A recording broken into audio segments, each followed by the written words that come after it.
Hello and welcome to Newsupdate Communications TV Weekly Wrap-Up News. I am Isiachola Tochi, bringing you verified reports and major developments from across Nigeria and the Federal Capital Territory this week. Now, the headlines.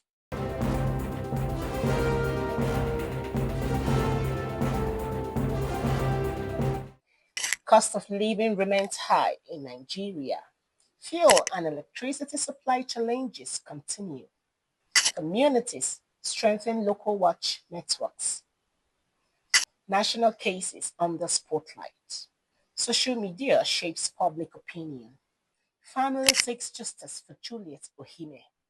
NDLE partners with US and UK in major cocaine cartel investigation. Lagos celebrates Fela Kuti's legacy in grand cultural exhibition. Nigeria pushes for local defense production. Wike military clash sparks national debate. Heritage protest halts museum event in Benin City. Now the news in full.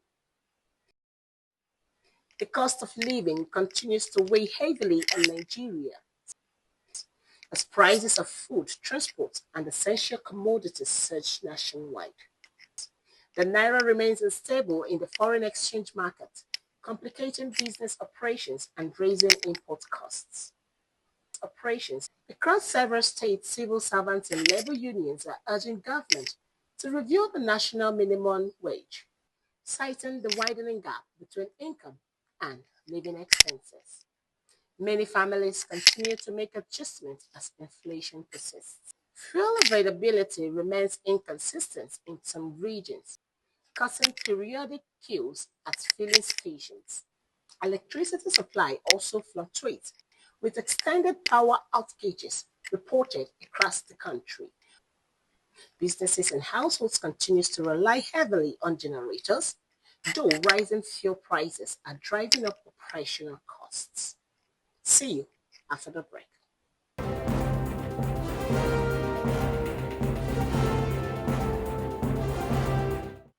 Welcome back. Security concerns persist in parts of the north and north-central regions, where cases of kidnapping and banditry remain frequent. Major urban centers, including Lagos, Port Harcourt, and Abuja, also report street robberies and gang incidents at night.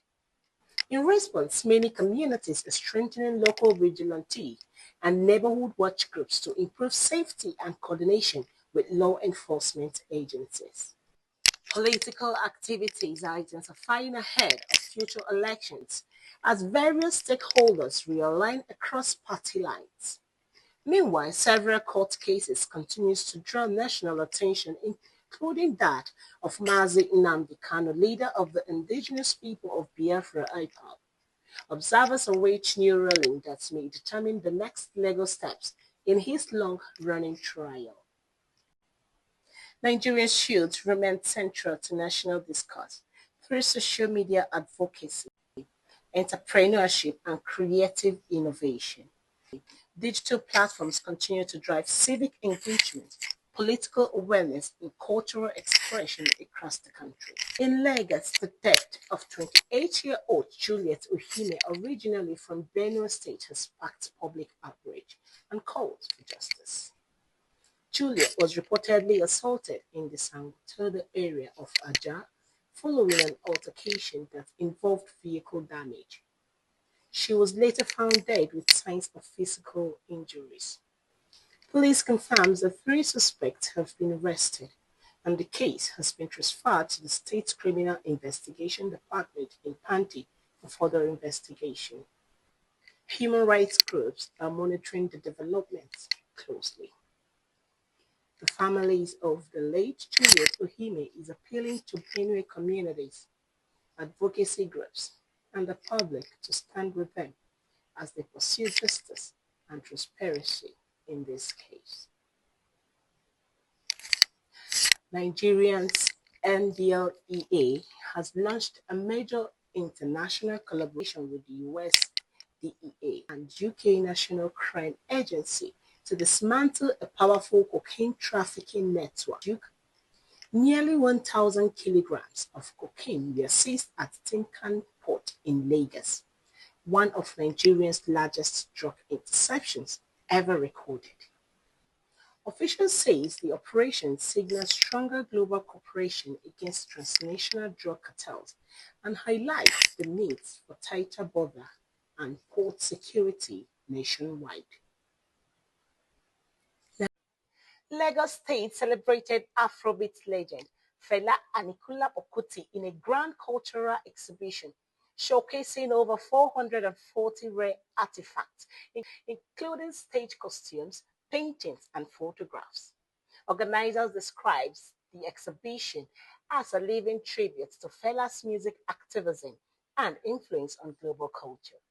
The event has drawn thousands of visitors, reinforcing Lagos as Africa's cultural and entertainment capital.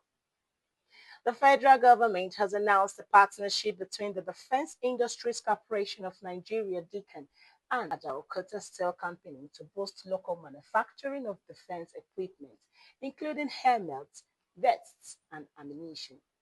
The move is part of President Bola Ahmed Tinubu's renewed hope agenda aimed at strengthening national security, creating jobs, and reducing arms imports. In the Federal Capital Territory, tension flared during the week after Minister Nyesom Wike clashed with military personnel over an alleged illegal land development in Gadua, Abuja. The confrontation captured on video has triggered a nationwide debate over land administration, civilian-military relations, and respect for institutional authority.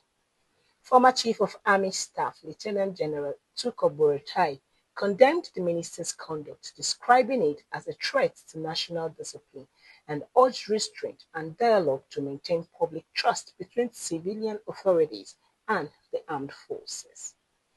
In Benin City, Edo State, the grand opening of the Museum of West African Art, (MOA), was temporarily disrupted by protesters demanding that traditional custodians retain authority over the historic Benin bronzes. Security operatives restored order and ongoing talks aim to balance cultural preservation with modern museum management.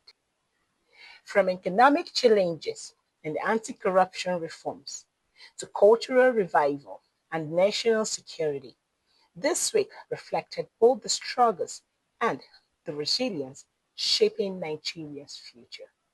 Thank you for joining us on BNOT Global Communications TV Weekly Wrap-Up News. I am Iziachi Peace Tucci. Stay informed, stay united, and keep watching BNOT Global Communications TV News Wrap-Up every week. The voice of the people. See you next week.